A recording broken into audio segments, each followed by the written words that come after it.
In a city where secrets are worth more than lives, an unexpected encounter changes everything. Benjamin Whitmore, a millionaire used to controlling his own fate, never imagined that a simple trick could reveal so much.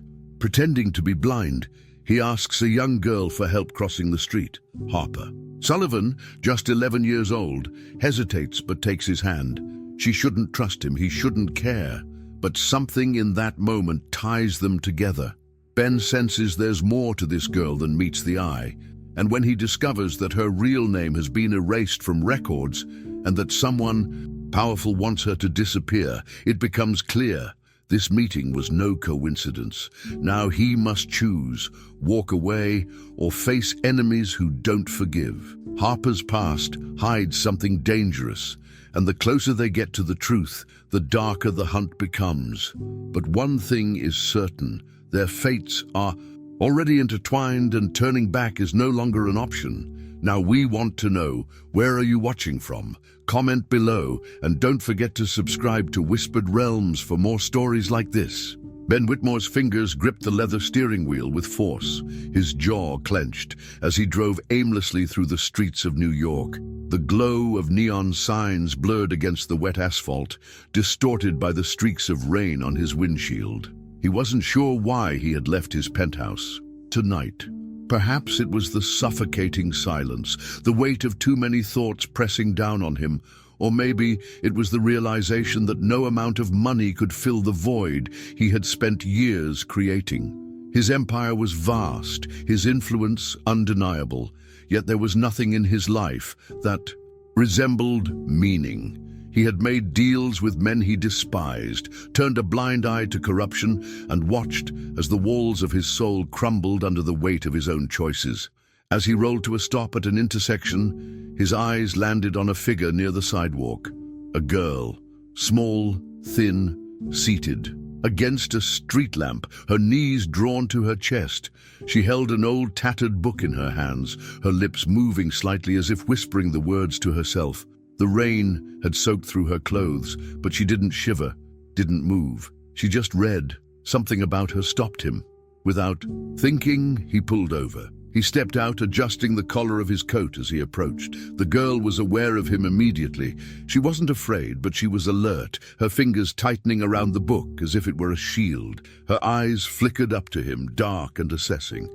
She was young, no older than 11, but there was an edge to her, a sharpness that didn't belong to children. Ben hesitated, then let his shoulders slump slightly, softening his stance. "Excuse me," he said, his voice carrying a note of uncertainty. I can't see well. Could you help me cross the street?" She didn't answer immediately. Her head tilted slightly, observing him with quiet calculation. "You blind?" she finally asked, her tone flat, not doubtful, not amused, just stating a fact she didn't believe. Ben exhaled, keeping his expression carefully neutral. It was a test. He watched as she weighed the situation, her fingers twitching slightly before she sighed and stood. "Fine," she muttered, "but if you get hit by a truck, it's not my fault." She didn't take his hand. Instead, she grabbed his wrist, her grip firm yet cautious. He felt the tension in her small fingers, the hesitation beneath the surface. She led him forward, her pace even but alert, her head turning slightly every time a car passed too close. There was something deeply intentional in the way she moved, instinctive, protective, despite her feigned indifference. They reached the other side, and she immediately let go, stepping back as if reclaiming her space. "You good now?" she asked, flicking wet strands of hair from her face. She was already retreating, prepared to disappear back into whatever corner of the world she had carved out for herself. He could see it, the expectation that he would leave, just like everyone else did. Ben turned to face her fully, watching the way her small frame tensed as he lingered. "You knew I wasn't blind," he said, not bothering to phrase it as a question. Harper's arms crossed over her chest. "Yeah, thought so." Her voice was steady, but her posture had shifted. Slightly defensive, as if readying herself for whatever game he was playing. "Why'd you lie?" There was no anger in her tone, just curiosity laced with suspicion. Ben considered his answer. He wasn't entirely sure himself. Something about her, about this interaction, had pulled him in. "Because I needed to know," he said finally, his voice quieter. "I needed to know that you weren't like everyone else." The words hung between them, the space between their worlds stretching and shrinking all at once. Harper studied him for a long moment, her fingers tightening around her book again. There was something unreadable in her expression. Not fear, not amusement, but something close to understanding. "Yeah, well," she said, her voice softer now. "Next time, just ask." It wasn't an invitation. It wasn't a dismissal either. It was something else entirely. Something that told him she had already made her judgment about him. And yet for the first time in years, Ben felt something shift inside him. He had spent so long surrounded by power, wealth, and empty conversations that he had forgotten what honesty looked like. And in this brief exchange, in the unwavering gaze of a girl who had nothing, he had glimpsed something real. She turned before he could say anything else, retreating back toward her spot on the sidewalk. He watched as she sank down against the street lamp again, opening her book as if the last few minutes had never happened. He should have walked away, should have gotten back in his car and driven off, let this be nothing more than a fleeting moment. But he didn't.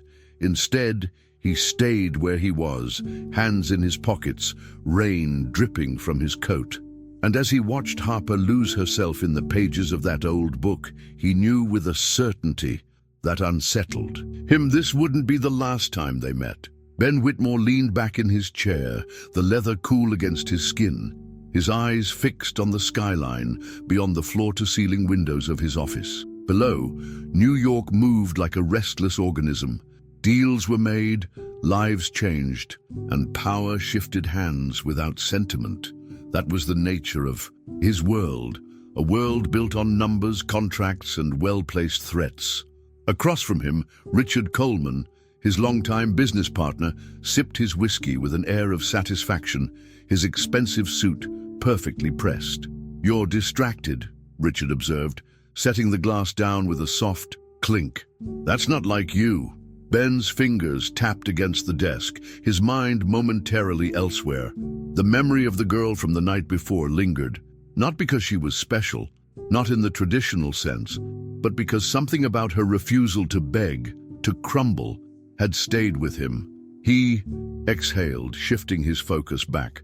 "I'm not distracted," he said flatly. "I'm thinking." Richard smirked. "Thinking about what? Some new acquisition?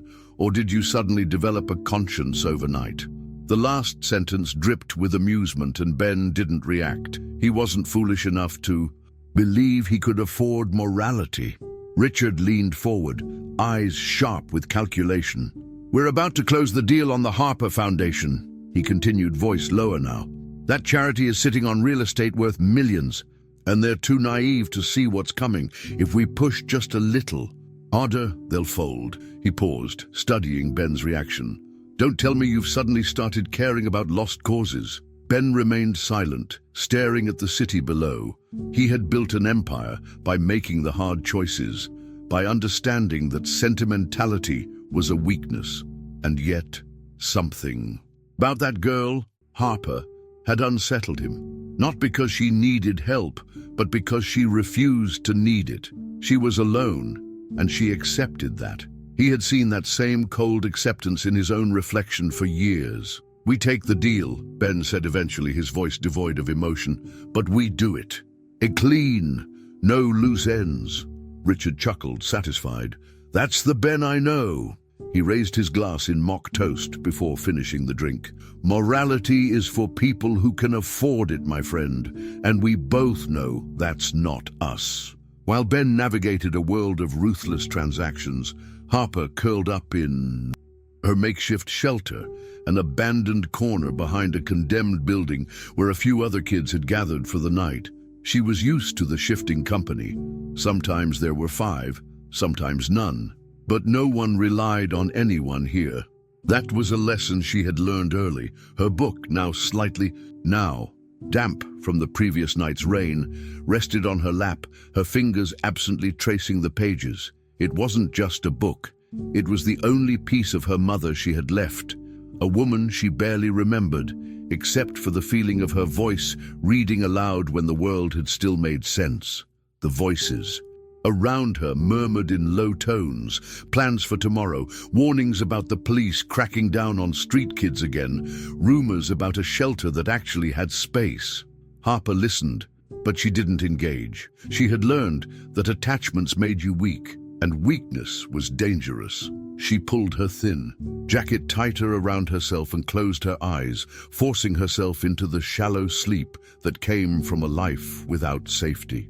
The next day, Harper moved through the city streets with practiced ease, her steps quick, her posture tense, but confident. She knew the routines, the places where food was sometimes tossed instead of locked away, the times when certain shopkeepers looked the other way, but survival was never guaranteed. She had barely settled on a bench to read when trouble found her. A group of older boys, 3 of them, closed in around her, their eyes scanning her worn clothes before landing on the book in her hands. "What's this?" one of them asked, grinning as he reached out. Harper pulled the book against her chest, her body tensing. "None of your business," she snapped. The tallest of them, a boy with a scar along his jaw, chuckled. "Looks important. Bet you'd trade it for something to eat." He moved faster than she expected, snatching at the book. Harper lunged, gripping it tightly. A struggle followed, small hands against stronger ones, her desperation against their cruelty. They laughed, enjoying the game, but for her, this was no game. This was the last thing she had left. Ben hadn't planned on stopping, but he saw it happen from across the street. Harper fighting like a cornered animal over a book, while 3 older boys toyed with her like it was sport. For a second, he considered walking away. It wasn't his problem. It never was. But then he remembered the way she had held his wrist the night before, firm, steady, unafraid. And without thinking, he crossed the street. "I'd give it back if I were you," he said, his voice even, calm, but carrying enough weight to make the boys hesitate. The tallest one glanced at him, taking in the expensive coat, the confidence of someone who had never been told no. He snorted, but dropped the book. "Whatever, man." They disappeared before Ben had to say anything else. Harper knelt quickly, fingers brushing over the pages to make sure nothing was ruined. She didn't look up at him, but he could feel the tension radiating from her. "They would have given up eventually," she muttered, standing. "I didn't need your help." Ben studied her, noting the way she held the book tighter than she had held his wrist. It meant something to her, more than she was willing to admit. "Maybe not," he said, "but I'm getting a burger, and you look like you could use one." Harper stiffened. She had been offered food before. Nothing ever came free. She narrowed her eyes. "What's the catch?" Ben smirked slightly. "You eat, that's it." He started walking, not checking to see if she followed. She hesitated for exactly 3 seconds before moving after him. The diner wasn't far. Inside, the smell of grease and overcooked fries filled the air. Ben ordered without asking what she wanted. Double cheeseburger, extra fries, soda. He slid the tray across the table, watching as she sat stiffly, her eyes flicking between him and the food. Then, cautiously, she took a bite. She chewed slowly at first, then faster, as if realizing she had no reason to pace herself. Ben leaned back, watching her with quiet curiosity. There were 1,000 questions he could ask, 1,000 ways he could try to unravel her, but he didn't expect what came next. Harper swallowed, wiped her mouth with the back of her hand, and met his gaze without hesitation. "Why does a rich guy like you care about my life?" she asked, her voice steady. It wasn't gratitude. It wasn't suspicion. It was something else entirely, something that made Ben pause for just a second longer than he meant to before answering. Ben leaned forward, resting his elbows on the table, watching as Harper tore off another piece of her burger. She chewed with slow deliberation, not out of politeness, but because she was thinking. He could see it in the way her gaze flickered between him and the space just beyond his shoulder, as if calculating something unseen. The girl had walls, that much was obvious. walls built high and reinforced by whatever life had thrown at her. "You ask me why a rich guy like me cares about your life," Ben said finally, breaking the silence. "I don't have an answer for that yet." Harper didn't look up, just shrugged. "Figured." Her fingers traced absent circles along the rim of her soda cup. "Most people don't ask. They just assume. They think they know what my story is, like I'm some stray dog they can either kick or feel sorry for." Ben's expression didn't change, but something about her words dug under his skin. He reached for his coffee, taking a slow sip before speaking again. "Then tell me your story. Set the record straight." Harper hesitated, her small shoulders tensing as she shifted in her seat. She glanced toward the exit, as if weighing her options. Ben could see the instinct in her, the one that told her to run, to retreat before she said too much. But instead of bolting, she exhaled, the movement almost imperceptible, and pushed her tray slightly away. "I don't know where my parents are," she admitted, voice even, but lacking the sharp edge she usually carried. "I remember my mom a little. She had blonde hair, light, almost white when the sun hit it, and she had these sad eyes, like she was always looking at something that wasn't there." Her fingers curled into the fabric of her jacket. "She used to read to me. That's why I keep the book." The admission came quickly, almost like she hadn't meant to say it. But once it was out, she didn't take it back.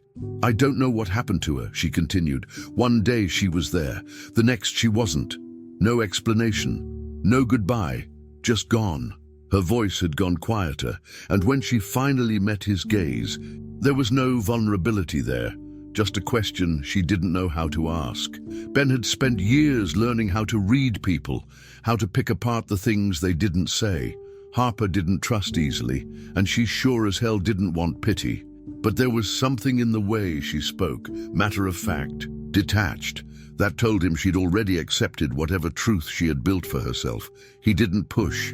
Instead, he nodded, letting the weight of her words settle between them. "What about your dad?" he asked after a moment. Harper's lips twitched slightly, not in amusement, but something colder. "Never met him," she said. "Not even a picture. My mom didn't talk about him.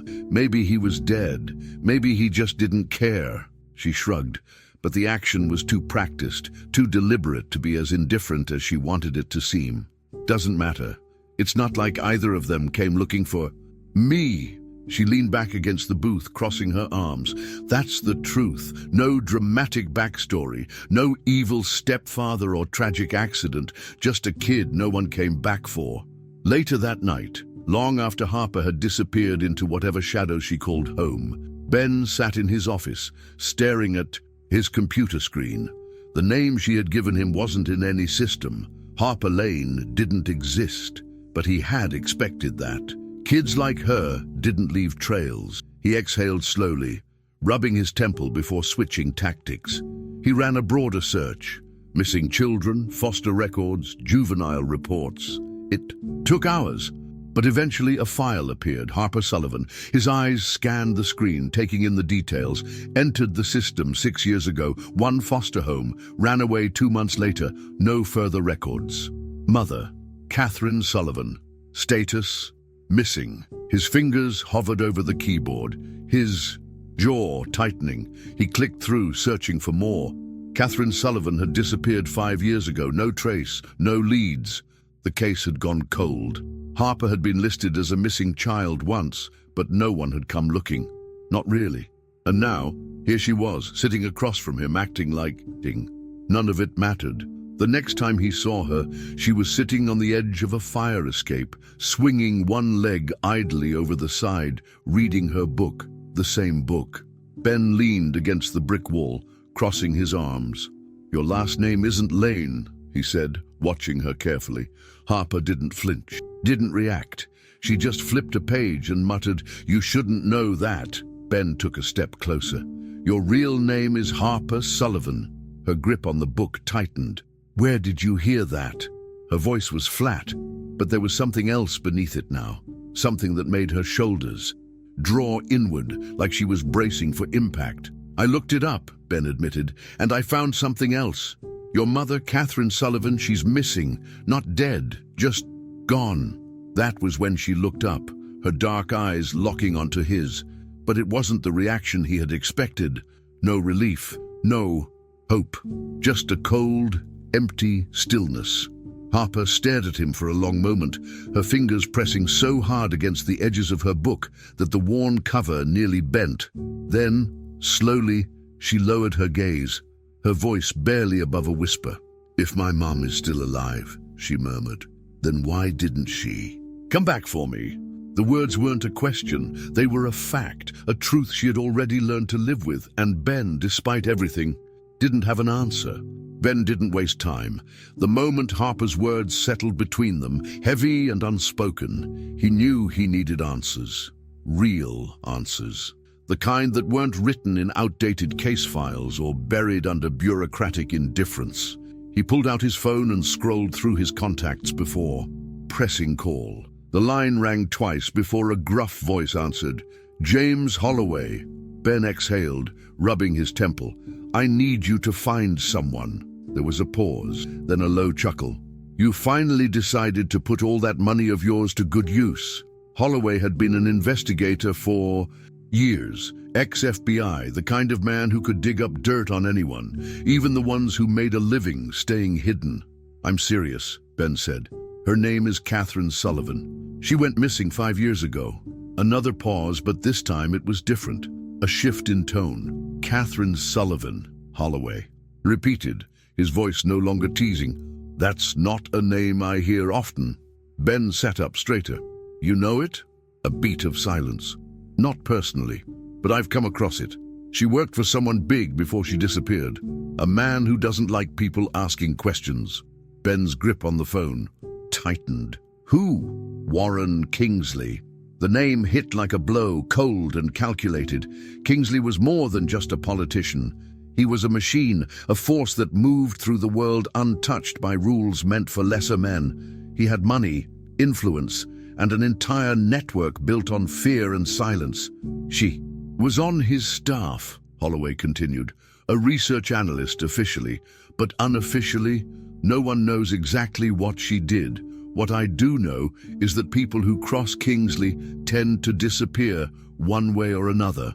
Ben leaned back, his mind racing. If Catherine had been involved with Kingsley, then Harper wasn't just some abandoned kid. She was the loose thread in something bigger, something dangerous. "I need more," Ben said. "Everything you can find, discreetly." Holloway sighed. "Discreet is expensive. That's never been a problem." Another pause, then a quiet chuckle. "All right, Whitmore. I'll see what I can dig up, but be careful where you step. If Kingsley's involved, you're not the only one looking for answers." Ben ended the call, but the weight of it lingered. He had spent his life navigating ruthless men, but Kingsley was a different breed. This wasn't just about money or power. This was about control. People like Kingsley didn't leave loose ends, and Harper, whether she realized it or not, was a loose end. As if on cue, Ben's eyes flickered to the window of the small diner where Harper sat across from him, finishing the last of her fries. His gaze drifted past her, settling on something, or rather someone, just outside.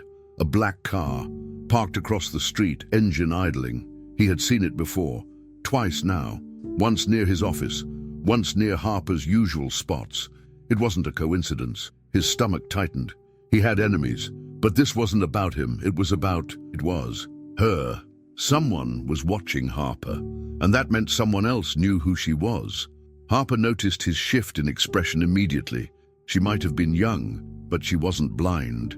Her eyes, sharp and too knowing for a child, flickered toward the street before settling back on him. "You look weird," she muttered, popping the last fry into her mouth. "What is it?" Ben hesitated, debating whether to tell her. He could lie, brush it off, but something told him that wouldn't work with her.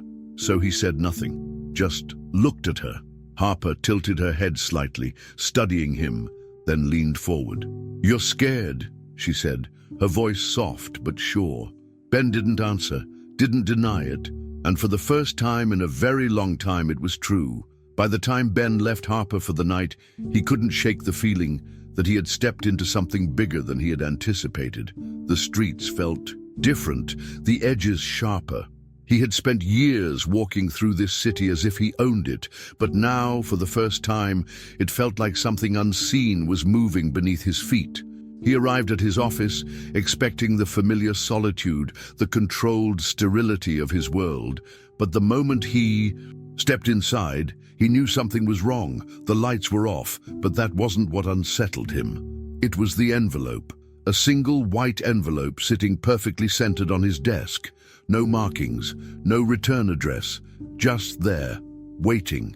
His pulse didn't quicken, his hands didn't tremble. He had received threats before, but this wasn't a threat, not yet. He picked it up, opened it. Inside, there was a single piece of paper with just 4 words typed in bold black ink. Stay away from the girl. Ben stared at the message, the weight of it settling over him like a slow building storm. This wasn't random. This wasn't a warning. This was a command. And whoever sent it wasn't asking. They were telling. He closed his fingers around the paper, his jaw tightening. He had spent his life making decisions based on logic, on profit and loss. But this wasn't business. This wasn't a deal to be negotiated. He thought of Harper, of the way she had held that book like it was her last connection to something real. The way she had looked at him tonight, not afraid, not grateful, just watching, waiting. She had been waiting her whole life for people to leave, for them to decide she wasn't worth the trouble. Ben set the note down, pressing his fingers against the desk as he exhaled slowly. Someone wanted him to walk away, someone powerful, someone who knew exactly what they were doing. But instead of fear, something else settled inside him, a slow, burning certainty. Ben Whitmore had spent his life making the easy choice, but this time he wasn't sure he could, because this time it wasn't just business. This time it was personal. Ben hadn't slept. The words from the note echoed in his mind, repeating in a steady rhythm that refused to fade. Stay away from the girl. It wasn't a suggestion, it was an order, the kind that came from people who didn't give second chances. He had spent years dealing with men who used silence as a weapon, threats as currency. He knew exactly what this meant, and yet he couldn't walk away. Not now. Not after what he had uncovered about Harper Sullivan. Not after realizing that Harper wasn't just another kid trying to survive. She was a target. And if she was a target, it meant someone out. They wanted her story buried. He gripped his phone, staring at Holloway's last message. Got something. Meet me in person. That was never a good sign. Ben grabbed his keys and headed out, his mind already moving 3 steps ahead. When he found Harper again, she was sitting on a rusted metal bench. Near an alleyway, her small frame hunched forward, fingers gripping the book she never let go of. But something was wrong. He saw it the second he got closer. Her left arm was tucked awkwardly against her side, her sleeve bunched up slightly, revealing the deep, ugly bruise that marred her skin. His chest tightened. What the hell happened? He asked, voice sharper than he intended. Harper barely glanced up. Nothing. The word was empty, weightless. He crouched in front of her, tilting his head to meet her gaze. Try again. This time she sighed, shifting uncomfortably. Some guy grabbed me, she admitted. Tried to pull me into his car. I got away. She said it like it was nothing, like it was just another Tuesday. Ben exhaled slowly, steadying himself. Did you see his face? She shook her head. No, but I saw his car. Black, tinted windows, no plates. Her voice was detached, as if listing the details of something unimportant. But Ben knew better. He recognized the signs of someone who had learned early that fear was a luxury they couldn't afford. Ben didn't think. He just acted. Come on, he said, standing up. Harper frowned, shifting her book under her arm. Where? My place, she snorted. Yeah, that's not happening. He crossed his arms. Harper, someone just tried to take you. You really think they're gonna stop just because you got away once? She hesitated. He could see the conflict in her eyes, the instinct to keep moving, to never stay in one place long, enough for anyone to get too close. But she wasn't stupid, and neither was he. Finally, with a small, reluctant sigh, she muttered, "Fine, but if you try anything weird, I'll stab you." Ben smirked, shaking his head. Noted. The drive to his penthouse was quiet. Harper kept her book clutched tightly against her chest, her eyes flicking between the skyline and the man sitting next to her. She wasn't afraid of him. That much was clear. But she was cautious, like someone who had spent too much time learning that kindness usually came with strings attached. When they reached the building, she hesitated at the entrance, staring up at the towering glass structure before following him inside. The elevator ride was silent, the soft hum of the machinery the only sound between them. When the doors finally slid open, she stepped into the penthouse, her eyes widening slightly as she took in the space around her. Floor-to-ceiling windows framed the city skyline, the polished wood floors gleamed under the warm lighting, and every piece of furniture looked like it cost more than everything she had ever owned combined. She didn't move, just stood there, staring. "This is bigger than all the places I've ever slept in," she murmured, almost to herself. Ben leaned against the counter, watching her. He expected sarcasm, some dry remark about rich people and their ridiculous homes, but instead she just stood there, absorbing it. And for the first time, he wondered if she had ever been in a place that actually felt safe. "You can stay here," he said after a moment. She turned to him, brow raised. Why? It was a simple question, but it carried weight. He could tell she wasn't asking why he was helping. She was asking why he cared, why he was getting involved when he had every reason not to. He didn't have a good answer. "Because you need a place to be for now," he said finally. "And because I don't like the idea of someone trying to take you off the street like you're nothing." Harper didn't respond immediately. Instead, she walked slowly across the room, running her fingers along the back of the sleek leather couch, testing the reality of it. Then, with a small shrug, she dropped onto it, pulling her knees up and setting her book beside her. "Fine," she said, "but don't expect me to start saying thank you."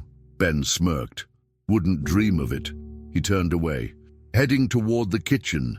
But even as he moved, he could feel her watching him, still waiting for the catch, still waiting for the moment he decided she wasn't worth the trouble. And that, more than anything, told him just how many times she had been left behind. But Ben wasn't going anywhere. Not now. Not when he had seen the bruise on her arm. Not when he had felt the weight of that note still burning in his pocket. Someone was watching. Someone had tried to take her, and whoever they weren't done yet. Ben leaned against the counter, his eyes on the city skyline beyond the massive windows of his penthouse. His mind was a battlefield, waging war between logic and instinct. He knew what had to be done. He should walk away. Every part of him that had built his empire, that had survived in a world where weakness was a death sentence, told him that this wasn't his fight. And yet Harper was in the next room, curled up on his couch with that same worn-out book pressed against her chest, like armor. Someone had tried to take her, and he had a feeling they wouldn't stop. His phone buzzed on the counter, and without looking, he already knew who it was. He picked it up and pressed it to his ear. "Tell me you have something, Holloway." There was a long pause on the other end before the investigator finally spoke. "You're not gonna like it." Ben exhaled sharply, his fingers tightening around the glass of whiskey in his other hand. "Just say it." Holloway's voice was low, serious in a way that made Ben's stomach knot. Harper Sullivan worked directly for Warren Kingsley.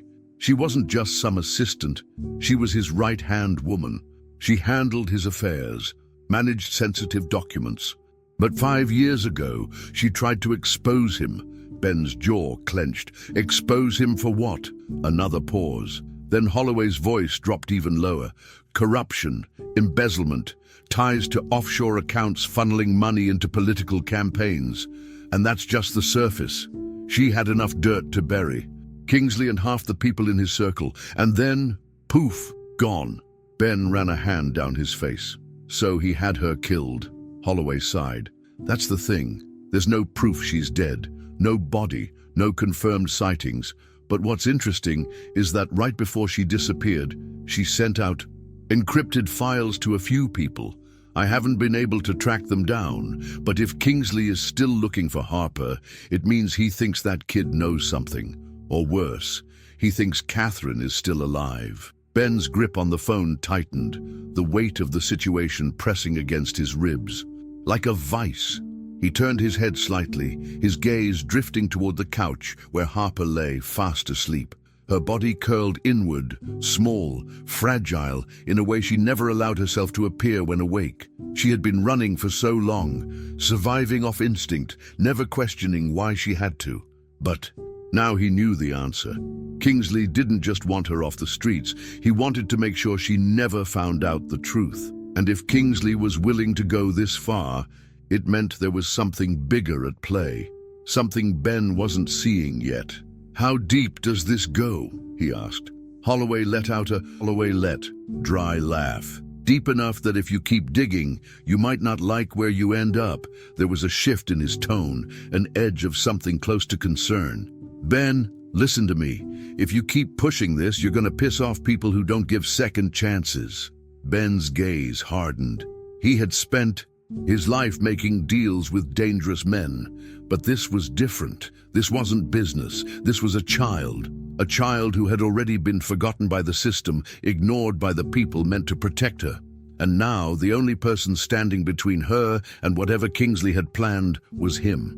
"I'm not walking away," he said, his voice firm. Holloway sighed. "Yeah, figured you'd say that." There was another pause, then quieter. "If you continue with this, you could end up dead." Ben didn't flinch. "Then I'll make sure I take Kingsley down first." Later that night, as he sat in the dimly lit living room, Harper stirred, her small frame shifting under the thick blanket he had left for her. Her eyes fluttered open, still clouded with sleep, but there was no panic, just quiet observation. "You stayed up," she mumbled, her voice scratchy. Ben leaned back, resting his arm against the couch. "Couldn't sleep?" She rubbed her eyes, pulling herself upright, her book tumbling onto the cushion beside her. For a moment she didn't say anything, just looked at him, her expression unreadable. Then, softly, she admitted, "I don't remember her face." Ben frowned slightly. "Your mom," Harper nodded, her fingers gripping the edge of the blanket. "I remember her voice, the way she read to me. I remember the way she smelled like vanilla and something else, something warm. But I can't see her face in my head anymore." She looked down, her voice barely above a whisper. "What if I forget her?" Completely? Ben felt something tighten in his chest, something unfamiliar. He had built walls high enough to keep the world at arm's length, but there was something about Harper that chipped away at them without even trying. He wasn't sure how to fix this, how to fix any of it, but he knew one thing. "I won't let that happen," he said quietly. Harper glanced up, eyes searching his face as if testing the weight of his words. Then hesitantly, she nodded. It wasn't trust, not yet, but it was something close. As the night stretched on, Ben sat in the dark, his mind racing. Kingsley had wiped Harper Sullivan off the face of the earth, but he hadn't erased her completely. There was still something left behind, Harper. And as long as she was breathing, as long as she had even a sliver of memory left, she was a threat to men who had built their power on secrets. Ben had made his decision, the second he brought her here. Now there was no turning back. He would protect her, no matter the cost. Ben was already awake when the phone rang. His instincts had been wired for years to recognize when something wasn't right. And tonight, his body had refused to settle. He sat on the edge of his bed, staring at the dark screen of his phone before it vibrated again. No caller ID. That alone told him, old. Everything he needed to know. He exhaled slowly, answering without hesitation. A voice, distorted and unnervingly calm, filled his ear. "You have exactly 24 hours to hand over the girl. No introduction, no explanation. Just a demand." Ben didn't react, didn't let a single ounce of emotion slip into his tone. "And if I don't?" A brief pause, then the voice continued. "Then we take her, and when we do, it won't be quick. It won't be painless. You don't know what you're interfering with, Whitmore. Back out now, and you walk away clean." The line went dead before Ben could respond, but it didn't matter. His decision had already been made. He set the phone down, staring at the darkened city outside. His grip tightened against the edge of the bed as his mind raced through possibilities. This wasn't a bluff. Kingsley's people had been watching Harper. They had tried to grab her once, and now they weren't playing games anymore. Ben had spent years navigating the power struggles of men like Kingsley, men who operated in shadows and silence.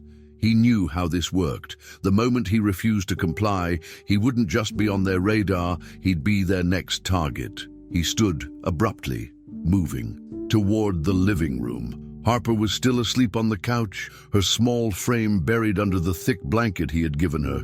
She looked smaller like this, less like the sharp, guarded girl he had met, and more like the child she actually was. He didn't have the luxury of letting her stay comfortable. They had to move, now. He knelt beside her, shaking her shoulder lightly.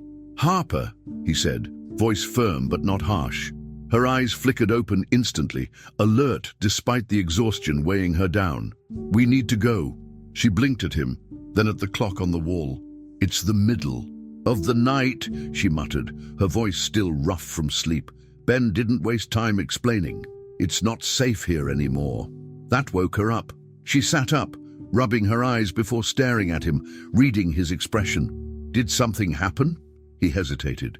Someone called. That was all he needed to say. Harper didn't ask more. She didn't need to. Instead, she moved, throwing off the blanket and shoving her book into her backpack. "All right," she said. "Let's go." No argument, no hesitation. It was that kind of survival instinct that made Ben's stomach twist. She was too used to running. The drive out of the city was quiet, tension thick between them. Harper sat in the passenger seat, legs tucked under her, staring out the window but not really seeing anything. She didn't ask where they were going. Maybe she didn't care. Maybe she just trusted that anywhere was better than the place. They were leaving. Ben focused on the road, taking side streets, switching lanes unpredictably. He had learned these tricks a long time ago, ways to lose someone without them realizing they'd been lost, but he still felt the weight of eyes on them. Kingsley's men were out there, watching, waiting. He could feel it. It was nearly dawn when they arrived at the safe house, an old cabin outside the city, tucked away from the world. It wasn't luxurious like his penthouse, but it was secure, isolated. Harper stepped out of the car, stretching her arms before looking around. "This place looks like where people get murdered in horror movies," she muttered. Ben smirked slightly despite himself. Charming as always. She didn't respond, just slung her backpack over her shoulder and walked inside. He followed, double-checking the locks, making sure the security system was active. Once inside, Harper dropped onto the worn-out couch, pulling her knees to her chest. She was pretending to be unaffected, but he could see the tension in her shoulders, the way her fingers curled tightly around the fabric of her jeans. He sat across from her, elbows resting on his knees. "They're not going to—" "Stop," he said finally. She looked up. "Yeah, I figured." He exhaled, rubbing his temple. "I should have left this alone." Harper studied him, then tilted her head. "But you didn't." It wasn't a question, just a fact. Ben met her gaze, and for the first time, he let himself acknowledge the truth. "No," he admitted, "I didn't." She nodded once, as if that settled something between them. Then, after a moment, she spoke again, her voice quieter this time. "You think they'll find us here?" He didn't lie to her. "Eventually." She inhaled sharply, but didn't look away. "And then what?" Ben leaned. Ben, forward, his eyes locking onto hers. "Then we make sure they regret ever trying." He reached out, gripping her shoulder gently, grounding her in the promise that he wasn't going anywhere. "I promise," he said, voice steady, unwavering. "I won't let them take you." And for the first time since he had met her, Harper didn't argue. She just nodded. Ben sat in the dimly lit office, the scent of old paper and dust filling the space as he ran a hand over the worn leather cover of the book in front of him. A diary. Harper Sullivan's diary. The pages were yellowed at the edges, creased with time, filled with the frantic scrawl of a woman who had known she was running out of time. He had spent the last 48 hours chasing shadows, following James Holloway through abandoned records, hidden databases, and long-forgotten case files that no one wanted to acknowledge. And now, finally, they had something real, something tangible. James stood across from him, arms crossed, his jaw tight with unease. "This isn't just some missing person case, Ben," he muttered. "Kingsley buried this for a reason. If he finds out we have it, we're both dead." Ben didn't look up. His fingers traced the first few lines of the diary, absorbing the weight of what he was about to uncover. "Then let's make sure it was worth the risk." James exhaled, rubbing the back of his neck as Ben flipped the first few pages. The early entries were standard. Notes about work, schedules, mundane details of Catherine's life when she had been just another assistant in Kingsley's inner circle. But as the pages went on, the tone changed. The handwriting grew more erratic, the words heavier, laced with paranoia and urgency. She had discovered something that made her dangerous. Ben read in silence, absorbing the way she described shifting alliances, backroom deals, the kind of political corruption that didn't just ruin careers, it ended lives. She had known what Kingsley was doing. Offshore accounts, rigged contracts, blackmail schemes so deeply entrenched that removing one thread could unravel the entire system. But the most chilling, in part, wasn't what she had uncovered about Kingsley. It was what she had written about Harper. Ben's grip tightened as he reached the last few entries. The words were rushed, ink smudged in places, as if she'd been writing while looking over her shoulder. "If something happens to me, Harper needs to know the truth. He will do everything in his power to erase our existence." Ben exhaled slowly, the words settling deep into his chest like lead. Catherine hadn't just been running from Kingsley, she had been trying to protect Harper from him. He closed the diary, resting his fingers on the cover as he let the weight of it sink in. James watched him carefully, his expression unreadable. "So," James said finally, voice low, "what now?" Ben didn't answer right away. His thoughts were a storm, each piece of information colliding into the next, forming a picture he wasn't sure he wanted to see. Finally, he exhaled, pressing his fingers against his temple before shaking his head. "Now," he muttered, "now I make sure this doesn't happen again." Harper sat on the couch back at the safe house, her knees pulled to her chest, the book she always carried resting on her lap. She wasn't reading. She was staring at the words without seeing them, lost in thought. She knew something had changed. Ben had been different when he left, more tense, more careful, and now, sitting alone in the unfamiliar space, she couldn't shake the feeling that whatever was coming next was going to be worse than anything before. She heard the door open and turned her head just in time to see Ben step inside. His expression was unreadable, but there was something in his eyes that made her sit up straighter. He crossed the room, placing something on the table in front of her. "What's that?" she asked. Ben hesitated, then pushed the diary toward her. "Your mother's." Harper didn't move at first. She just stared at it, as if afraid touching it would make it disappear. Slowly, she reached out, her fingers brushing against the cover before flipping it open. Her breath caught as she recognized the B handwriting. For a long moment, she didn't say anything. Then quietly, she asked, "Where did you find this?" Ben leaned against the edge of the table, watching her carefully. "James and I found an old case file. It was buried deep, like someone wanted it erased. This was inside." Harper swallowed hard, flipping through the pages, scanning the words, trying to make sense of it. Her mother's words, her mother's thoughts, her mother's fear. "She knew," Harper whispered, her fingers trembling slightly as she traced a particular line. "She knew something bad was coming." Ben nodded. "She was trying to protect you." Harper clenched her jaw, closing the book and pressing it against her chest. She felt something rising inside her, something she had buried for a long time.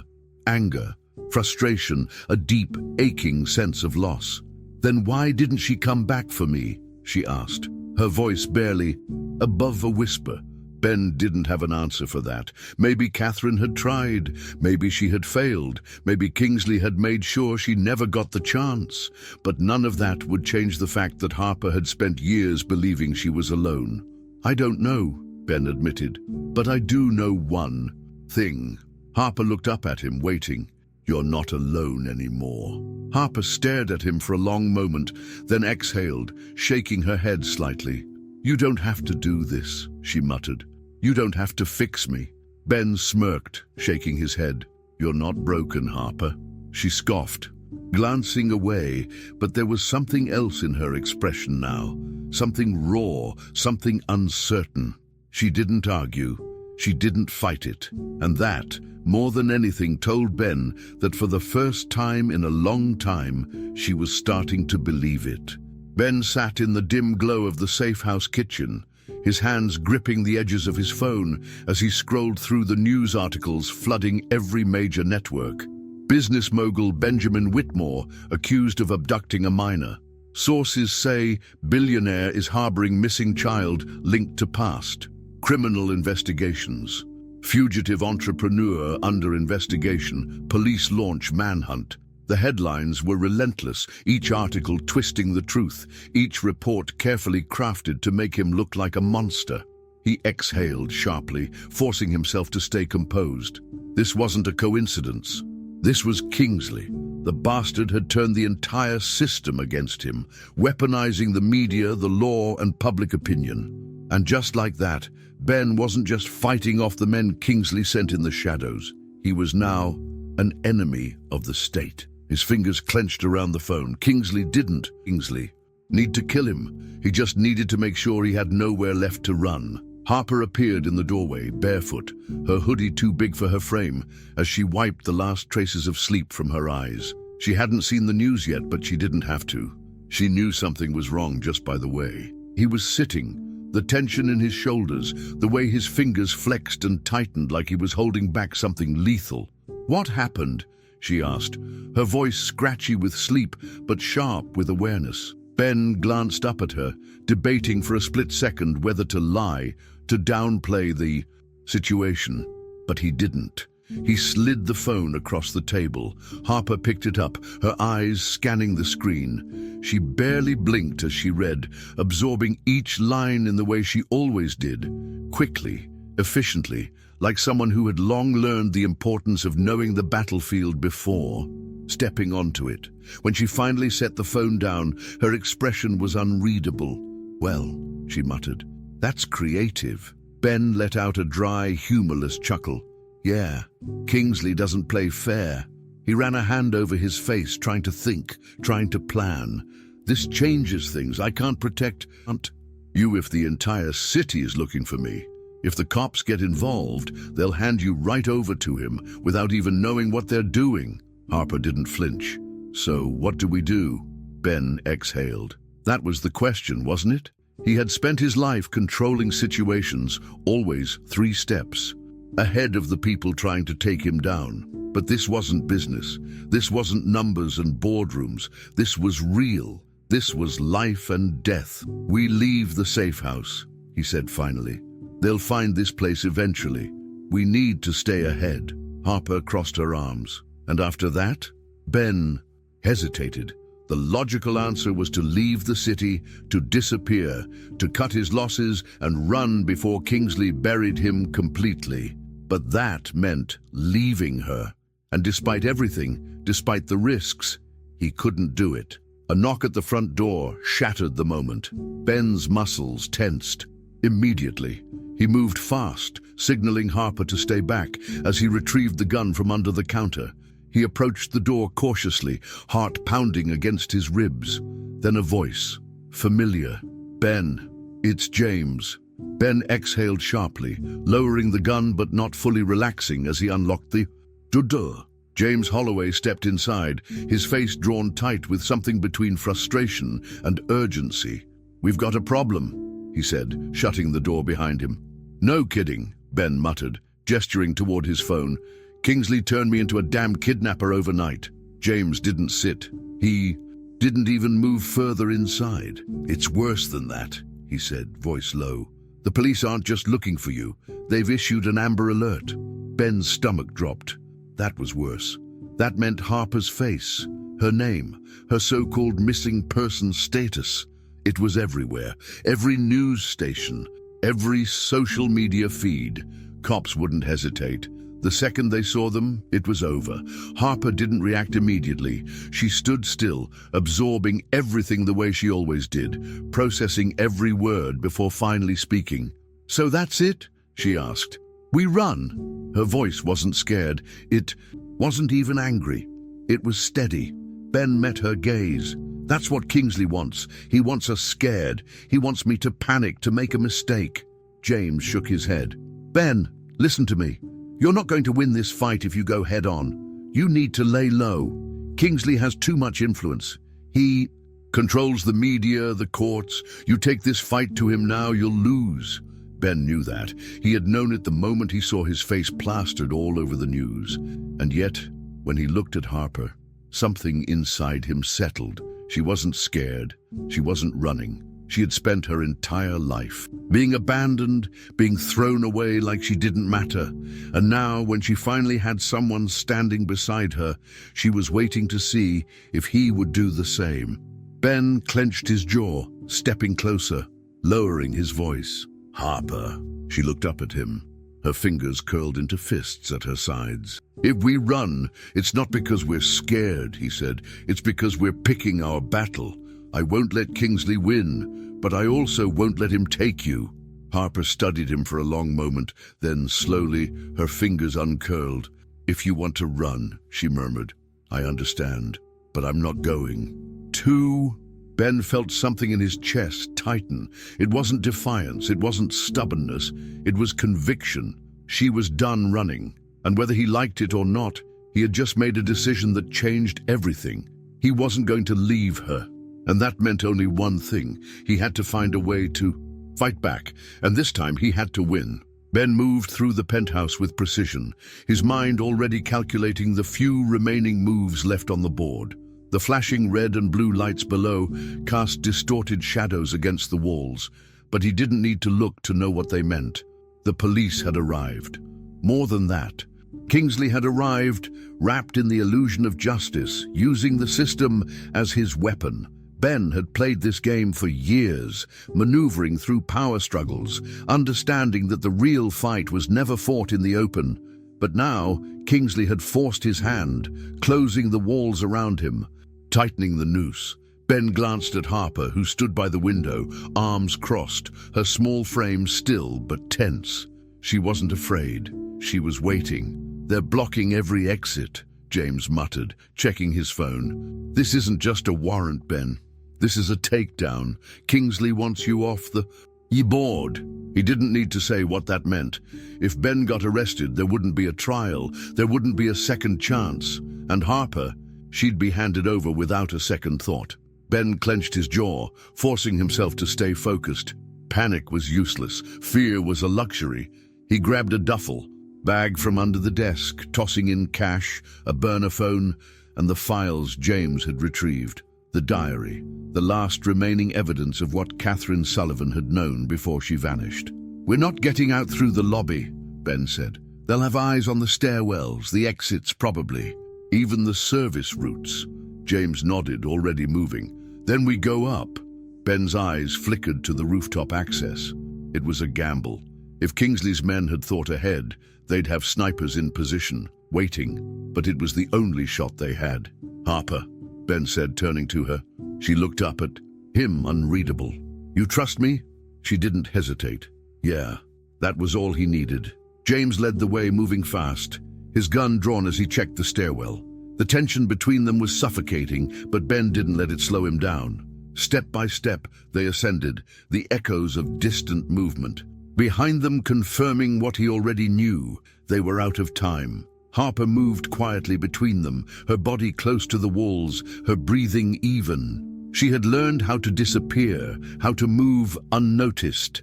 It was instinct for her, but this wasn't about hiding anymore. This was about surviving. They reached the top floor just as a voice boomed through the building's speakers. "Ben Whitmore," the officer called out, his voice calm, practiced. You're surrounded. Come out now, and no one gets hurt." Ben smirked. Lies.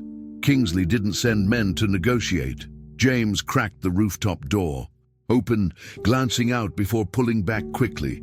2 spotters, one at the north end, one watching the fire escape. Ben's mind worked fast, assessing, adjusting. "We need a distraction," he muttered. Then, before James could protest, he pulled out his phone, the one he had kept, the one that still held the number of someone who might be just reckless enough to help. He pressed dial. The voice on the other end answered almost immediately. "Ben," the man said, "you finally decided to call." Ben exhaled, his grip on the phone tight. "Graham," he said, "I need a favor." Graham West wasn't a friend. He wasn't an ally. But he was an ex-agent, someone who had spent years knowing exactly how the system worked, and more importantly, how to break it. There was a pause on the other end before Graham chuckled. "You're in trouble, aren't you?" Ben didn't waste time. "I need eyes on Kingsley's team. I need movement, and I need it now." Another pause. Then finally Graham sighed. "You owe me for this." The line went dead. Ben turned back to James. "Give it 60 seconds, he said, "then we move." The tension in the stairwell was thick, the air charged with the weight of a decision that couldn't be undone. Harper, still crouched near the door, looked up at Ben with something unreadable in her eyes. "You've lost everything before," she murmured. "Are you ready to lose again?" The question struck deeper than it should have. Ben had spent his life building an empire out of nothing, clawing his way to the top, only to find it hollow. And now, standing here, watching this kid who had every reason to run, finally choose to fight, he realized something. He wasn't afraid of losing. He was afraid of losing her. He crouched beside her, his voice steady. "Not this time." The second the explosion rattled the lower floors, Ben moved. James shoved the door open, taking down the first spotter before he could react. Ben grabbed Harper's arm, pulling her forward as they ran toward the ledge. The helicopter in the distance wasn't Kingsley's. It was Graham's, and for the first time in a long time, Ben allowed himself to believe that maybe, just maybe, they had a chance. Ben didn't waste time. The moment they touched down in the outskirts of the city, far from the watchful eyes of the police and Kingsley's men, he was already dialing the number. Eleanor Vaughan. She wasn't an easy woman to find, and even harder to convince, but she was his best shot at exposing. Kingsley, before Kingsley, buried him completely. Harper sat on the edge of the worn-out motel bed, watching him with her arms wrapped around her knees. She didn't ask where they were going next. She didn't need to. She had learned by now that wherever they went, trouble followed. Ben held the phone to his ear, listening to the ringing, hoping she would pick up before he had to find another way. Then, finally, a sharp voice answered. "Who the hell gave you this number?" Ben exhaled, straight to the point. He shouldn't have expected anything less. "We need to meet," he said, skipping pleasantries. "I have something that will bring Kingsley down." A dry laugh echoed on the other end. "That's cute," Eleanor said. "I've spent years trying to take Kingsley down, and he's still here. What makes you think you have anything different?" Ben didn't hesitate. "Harper Sullivan." Silence. It lasted just a fraction of a second, but it was enough. Ben knew the name meant something to her. He pressed on. "I have her diary. I have proof of what Kingsley did. Offshore accounts, political fraud, everything." Another pause, then a quiet exhale. "Meet me at the old train station on 48th, she finally said. 1 hour. The line went dead. Ben lowered the phone, glancing at Harper. She hadn't moved, still curled up on the bed, her expression carefully neutral. But he knew better by now. He had learned to read the small shifts in her posture, the way she tensed when she thought. No one was looking. "We're meeting someone," he told her, slipping the phone into his pocket. "Someone who can help." She nodded slowly, but didn't look at him. Instead, she traced the fabric of the blanket under her fingers, absently picking at a loose thread. "This is all because of me," she murmured. Ben frowned. "What?" She swallowed, still not meeting his gaze. "None of this would have happened if I wasn't here. Kingsley, the cops, the running, It's all because you tried to help me. Ben sat down across from her, elbows resting on his knees. Listen to me, he said, voice steady. Kingsley did this, not you. He's been cleaning up his messes for years, and your mother was one of them. He would have come after you no matter what. The only difference now is that he has to go through me first. Harper's jaw tightened. And what if he does? Ben exhaled, leaning forward. Then I make sure he regrets it. He didn't say anything else, didn't try to sugarcoat the situation. Harper was smart. She knew the risks, knew that the only reason they were still alive was because Kingsley hadn't gotten to them yet. But she also knew something else. Ben wasn't walking away, no matter how. Much easier it would have been. An hour later, Ben stood near the rusted remains of the old train station, scanning the empty platforms. Harper stayed by his side, her hood pulled up, her fingers tightening around the straps of her backpack. Then, footsteps. Eleanor Vaughan appeared from the shadows, dressed in dark jeans and a leather jacket, her dark eyes sharp and unreadable as she took them in. "You're later than I expected," she said, stopping a few feet away. "Traffic," Ben muttered. Eleanor's gaze flicked to Harper, then back to Ben. "So this is the girl," she said, voice unreadable. Harper didn't react. She just watched Eleanor the same way she watched everyone, calculating, waiting to see if she was a threat. Ben didn't waste time. He pulled the worn diary from his coat and held it out. "This belonged to Harper Sullivan," he said. "It's the only surviving record of what she knew, and it's enough to bury Kingsley." Eleanor hesitated before reaching for the book, flipping through the pages quickly, scanning the handwritten notes. Her expression didn't change, but Ben saw the way her fingers tightened slightly on the edges, how her eyes flickered with something close to understanding. Then finally, she shut it and met his gaze. "If this is real," she said, "then you're already dead. Kingsley isn't going to let you walk away from this." Ben smirked slightly. "That's why I need you." Eleanor studied him for a long moment, then exhaled, slipping the diary into her bag. "If we're going to do this," she said, "we have to do it right. No mistakes, no shortcuts. We take Kingsley down in a way he can't recover from." Ben nodded. Agreed. Harper, who had been silent until now, suddenly spoke. "And if it doesn't work?" Eleanor turned to her, expression serious. "Then we all die trying." Harper nodded once, then crossed her arms. "Okay." Eleanor glanced at Ben, her expression unreadable once more. "You're sure about this?" she asked. "Because once we start, there's no going back." Ben didn't hesitate. "I was never going back." Eleanor nodded once, then turned on her heel. "Then let's get to work." Ben stood in the dimly lit motel room, his arms crossed as he watched the television screen flicker with the image of Warren Kingsley standing confidently behind a podium. The man looked every bit the powerful, composed politician he had built himself to be. Silver hair perfectly combed back, tailored suit pristine, a carefully rehearsed expression of concern on his face. Cameras flashed, reporters leaned forward in their seats, and then in that steady, commanding voice, Kingsley spoke. "It is with great sadness that I must address a deeply troubling situation unfolding before us.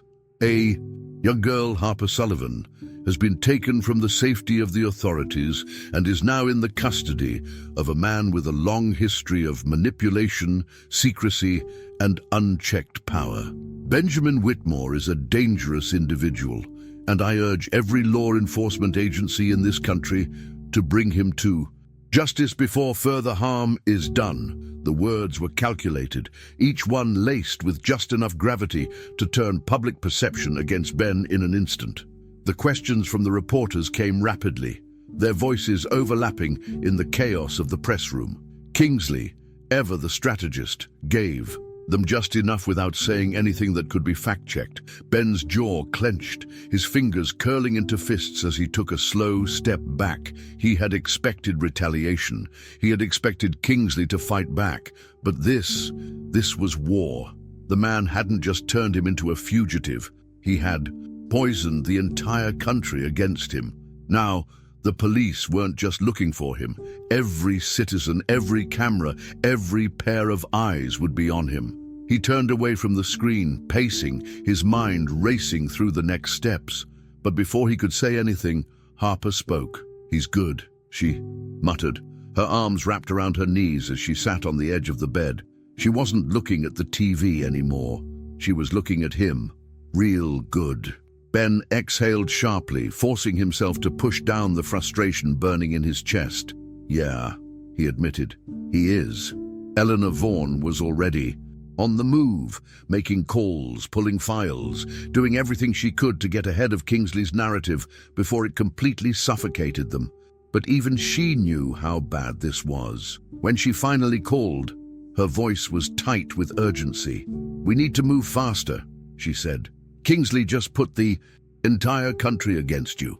That press conference, it wasn't just damage control, it was an execution." Ben ran a hand through his hair, glancing at Harper before stepping into the bathroom to speak more privately. "How much do we have?" Eleanor hesitated, and he hated the silence that followed. "Not enough," she admitted. "The documents in Catherine's diary, the offshore accounts, the leaked transactions, they're strong, but not strong enough to hold up in court on their own. Kingsley's people will bury this the second we go public. We need something undeniable, something that not even he can spin." Ben exhaled, gripping the edge of the sink. "You're telling me we need a miracle?"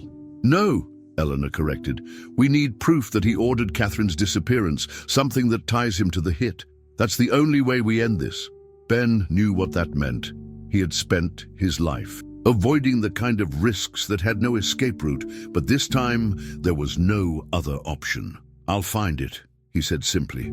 Eleanor didn't question him. She didn't warn him. She just said, "Good, because we're out of time." The line went dead. Ben stared at his reflection for a long moment before pushing the door open again. Harper was still watching him, but this time there was something different in her gaze. Not fear, not hesitation, understanding. "We're not winning this, are we?" she asked. Ben shook his head. "Not yet." She nodded slowly, absorbing that answer in a way no child should ever have to. "Then we better start." Ben didn't sleep that night. Neither did Harper. They stayed up, going over everything they had, mapping out the few remaining moves they had left. If Kingsley had orchestrated Catherine's disappearance, there was a trail somewhere. A conversation, a transaction, a single mistake. And mistakes were what got men like Kingsley killed. "I know what I have to do," Ben said, his voice low as he stared at the mess of documents sprawled across the table. Harper glanced up at him. "And?" He met her gaze. "It's dangerous." "No kidding," she muttered. "Everything we do is dangerous." He hesitated, but she didn't. "I want in." Ben's instinct was to shut that down immediately, but he didn't, because the truth was, she was already in. As dawn broke, Eleanor sent a message. 3 words. "I found something." Ben didn't hesitate. He grabbed his keys. Slipping his gun into his holster, Harper watched him, waiting. He met her gaze, nodding once. "Let's end this." Harper sat on the motel bed, her fingers gripping the worn edges of her mother's diary as she flipped through its pages with restless urgency. Ben and James had been gone for hours, working on the next step of their plan to take down Kingsley, leaving her alone with nothing but time and thoughts that refused to settle. She had read the diary before, memorized the frantic words her mother had written before she vanished, but something felt different this time. Maybe it was the weight of everything happening around her, the knowledge that Kingsley wasn't just a name in the shadows. He was a man hunting her, erasing every trace of her existence. Maybe it was the realization that this wasn't just about the past anymore. It was about survival, about finishing what her mother had started. She turned another page, then froze. The edge of one sheet felt different beneath her fingers, thicker, uneven. Frowning, she ran her thumb along the spine of the diary, pressing carefully. A soft crack split the air as the inner binding of the book loosened. Harper's breath caught as she slid her fingers underneath, pulling out a handful of folded pages that had been hidden between the layers of paper. She unfolded them slowly, heart pounding. The handwriting was the same, her mother's, but these words had been kept separate, deliberately concealed. As she read, her stomach twisted. "I'm running out of time. They're closing in." I tried to warn them, but no one will listen. He doesn't just want me gone. He wants all of it erased. Harper's fingers clenched around the pages as she scanned further, her mother's desperation pressing down on her like a weight. They killed Richard Monroe last week. They made it look like an accident. The others are hiding, but it won't matter. One by one, they disappear. If something happens to me, Harper has to know. She has to know who he is. Harper's breath turned shallow as she reached the next page. A name was written at the top, underlined over and over again in thick, desperate strokes. William Carter.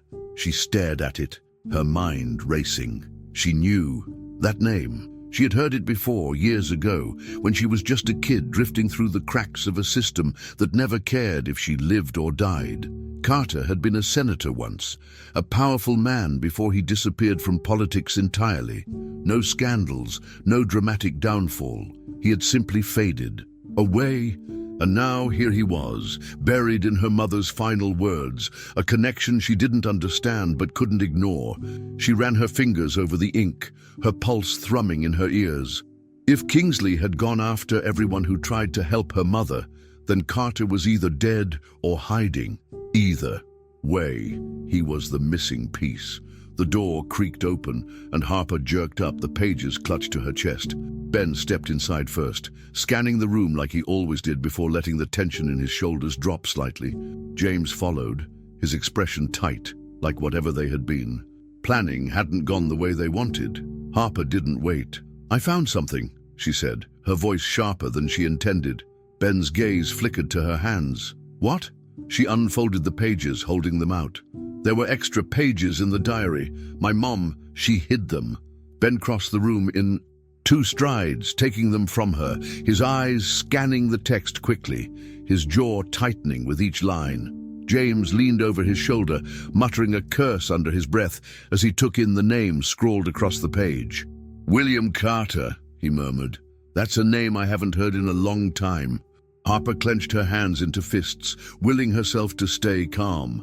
"Who is he?" Ben exhaled, rubbing his temple before looking at her. Carter was a senator, a clean one, which is rare. He pushed for political reform, fought corruption. He didn't last. One day, he just disappeared. Harper swallowed hard. "And now he's in my mother's notes. She was trying to get to him before she vanished." Ben stared at the pages, piecing things together, his mind moving fast. If Carter knew something Kingsley didn't want public, he could be the key to everything. James nodded, assuming. "He's still alive." Harper's stomach twisted at that. It made sense. If Kingsley had already taken out so many others, what were the chances that Carter had survived? But she couldn't let herself believe he was gone. "Not yet. We have to find him," she said, her voice firm. Ben looked at her carefully, then nodded. "We will." But there was something in his eyes, something Harper recognized. Hesitation, doubt. Not in the plan, but in what it would cost them. She felt her hands tremble slightly, but she forced them still. "He doesn't just want to hide me," she whispered. "He wants to erase me." Ben's fingers curled around the pages, his expression unreadable. Then slowly, his grip tightened. "Not if I get to him first." There was no turning back now. They had a name, a direction, and maybe, just maybe, they had a chance. Ben had spent his life negotiating high-stakes deals, but this was different. There was no contract, no leverage, no boardroom where he could manipulate the outcome. This was a meeting that could get him killed. William Carter was a ghost, a man who had once been powerful enough to challenge men, like Kingsley, and had lived long enough to regret it. Getting him to agree to a meeting had taken everything: old contacts, backdoor channels, a favor called in from someone Ben would rather not owe. Now, standing in a rundown parking garage with James at his side, Ben adjusted his stance, scanning every dark corner. If this was a trap, he needed to be ready. Harper stood close to him, her fingers tightening around the straps of her backpack, but she didn't say a word. She knew this was dangerous. She also knew it was necessary. The sound of footsteps echoed from the far end of the garage. A figure emerged from the shadows, tall, lean, older, but still carrying the presence of a man who had once stood in the halls of power. William Carter wore a worn-out coat, his posture slightly hunched, not from age, but from years of looking over his shoulder. His eyes flicked between Ben, James, and Harper before he spoke. "I shouldn't be here," he said, voice low but steady. "If Kingsley finds out I even considered this meeting, I won't get a second chance." Ben met his gaze without flinching. "You were a senator once," he said. "You tried to stop him." Carter let out a dry laugh, shaking his head. "And look where that got me." He exhaled sharply, glancing toward Harper. "I knew your mother. She was brave, smarter than the people around her. She didn't deserve what happened to her." Harper's jaw clenched and she took a step forward, her small frame radiating something close to defiance. "Then help us," she said, her voice tight with restrained emotion. "She died trying to stop him. You knew what she was fighting for. You still have a chance to finish it." Carter hesitated, his eyes shifting toward Ben, as if assessing the weight of the decision in front of him. Then slowly, he reached into his coat pocket and pulled out a small pen drive. He held it between his fingers, turning it over once before speaking. "This," he said, "is the last thing I have left from the fight I started years ago." His grip on the drive tightened. Inside, there are recordings, phone calls, documents I was never supposed to see. Catherine came to me when she found out what Kingsley was doing, but it was already too late. I was being watched. I had to disappear before they could finish the job. Harper swallowed hard, her voice barely above a whisper. "Then why didn't you help her?" Carter's expression darkened, regret etched into the lines of his face. "Because I was a coward." The admission hung in the air, heavy and unshakable. Ben knew the type. Men who had once believed in change, but had seen firsthand what happened when they pushed too far. Carter had survived by running, by hiding. But now, Harper was here, standing in front of him, living proof that running hadn't solved anything. Ben took a slow step forward. "We don't need you to fight anymore," he said. "We just need what you have." Carter studied him for a long moment before finally sighing. With a reluctant nod, he extended the pen drive. Harper reached out, taking it carefully, holding it like it was something sacred. Carter exhaled, shaking his head. "If this gets into the wrong hands," he said, voice firm, "we're all dead." Harper tightened her grip on the drive, her fingers pressing into the plastic casing. She looked up at Carter, something unreadable in her expression. "Then we make sure it doesn't." Ben exchanged a glance with James, already running through the next steps. They had what they needed, the final piece of the puzzle. Now, they just had to survive long enough to use it. Carter glanced around, his posture tense. "I need to go. This meeting never happened." Ben nodded, slipping the drive into his pocket. "It happened," he muttered, "and Kingsley's gonna know it soon enough." Carter gave one last lingering look at Harper before turning and disappearing into the darkness. Ben placed a hand on Harper's shoulder, a steadying weight against everything she had just learned. She didn't move at first, her fingers still curled as if expecting Carter to come back, to say something else. But he wouldn't. He had done his part. Now, it was up to them. Ben met her gaze, his voice steady. "We end this, now." Harper nodded once, her eyes burning with something sharp, something determined. "Let's finish what she started." Ben had known things would go south the moment they left the parking garage. The tension in his gut had been there for hours, a gnawing feeling that no matter how many steps ahead they thought they were, Kingsley would always have another move ready. It had been too easy, getting the drive, getting Carter to talk, leaving without a tail.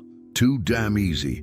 And now, standing in the abandoned warehouse Eleanor had secured as their safe location, he realized just how wrong he'd been. The second he stepped inside, the sharp crack of gunfire shattered the illusion of control. The windows exploded inward, sending shards of glass raining down. James dove for cover behind a rusted metal crate, his gun already drawn. Eleanor let out a sharp curse, reaching for her laptop and the pen drive, her fingers shaking as she tried to secure the files. But Ben wasn't thinking about any of that. His eyes, shot toward Harper. She was standing near the back exit, her small frame tense, eyes scanning the room like she knew exactly what was coming. "Run!" Ben shouted, moving toward her. But before he could get to her, the door burst open and 3 men in tactical gear flooded the space. Harper spun, trying to dart past them, but they were faster. A thick arm wrapped around her waist, lifting her clean off the ground. She thrashed violently, her fists connecting with ribs, but the man barely flinched. "Ben!" she yelled, her voice sharp, edged with something dangerously close to panic. Ben's gun was already raised. He fired. The first man went down, the second stumbled, but the third was already dragging Harper back, shoving her toward the open van waiting outside. Ben moved forward, his vision tunneling, but before he could take another step, something slammed into the back of his skull. Pain exploded through his head, and the world tilted sideways.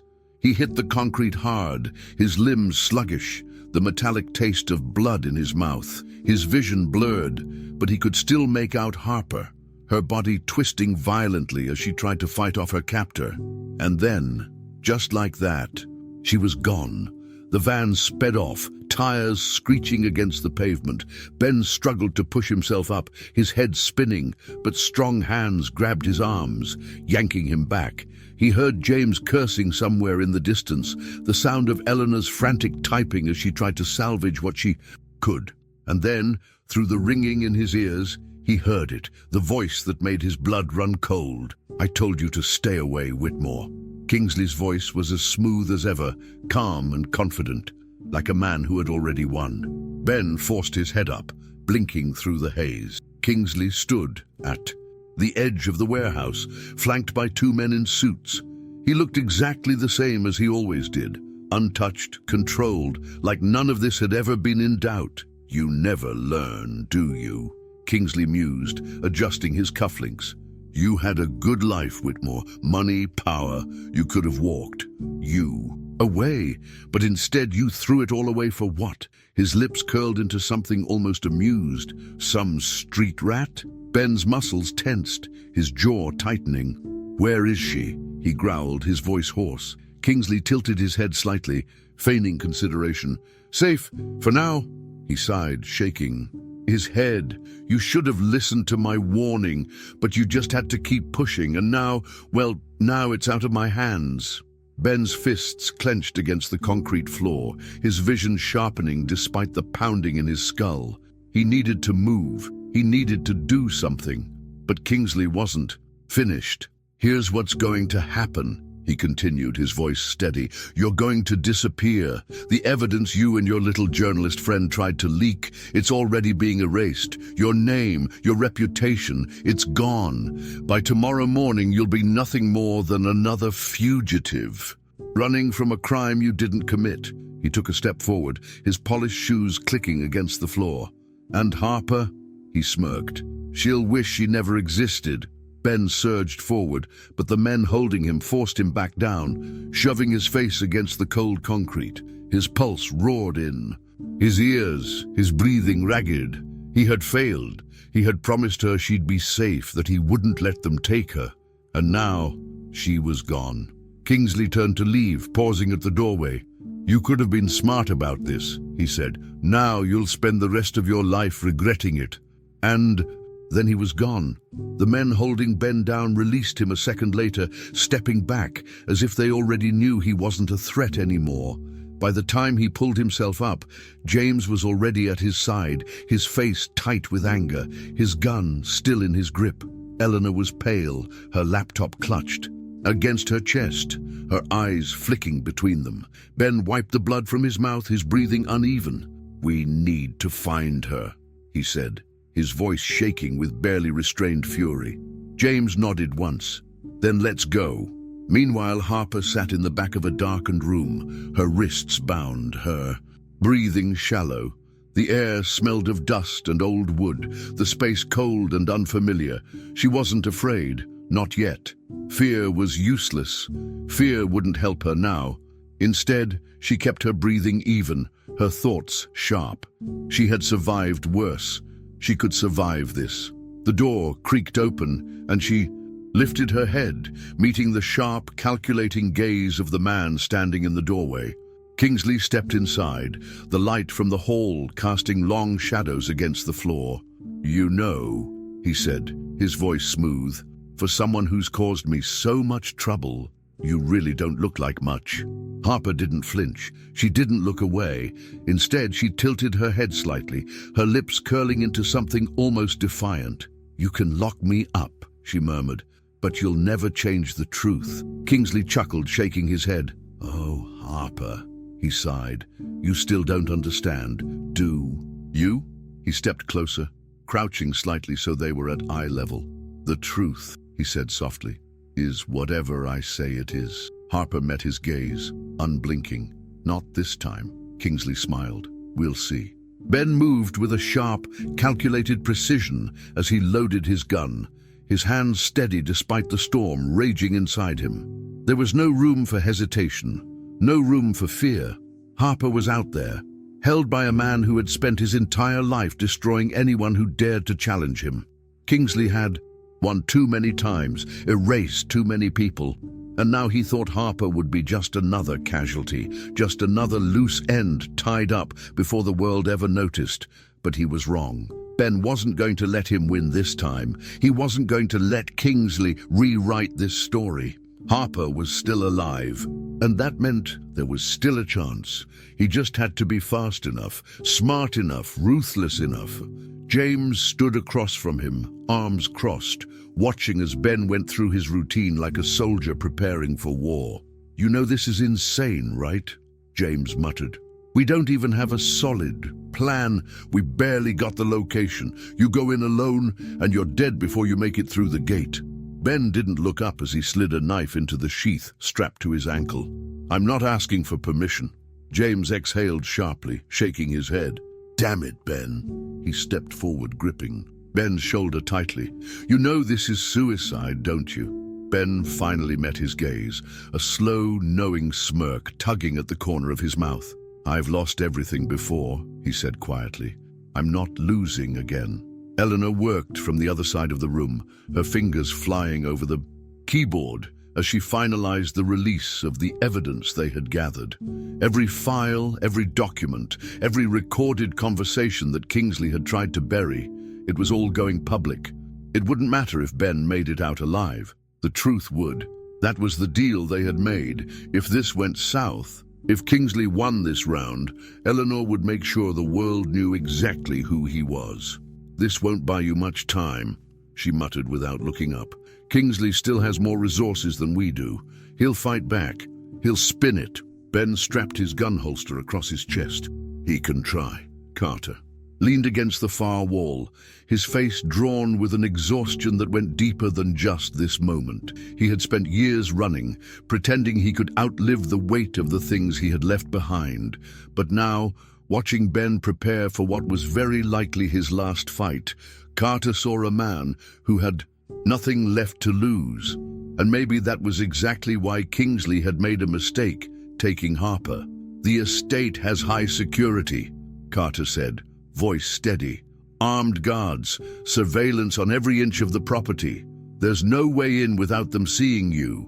Ben pulled on his jacket, adjusting the straps. "Good," he muttered. "Then they'll be focused on me."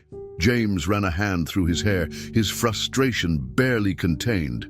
"At least take backup," he pressed. "We do this together. We have a chance. You go alone. You're walking into a death trap."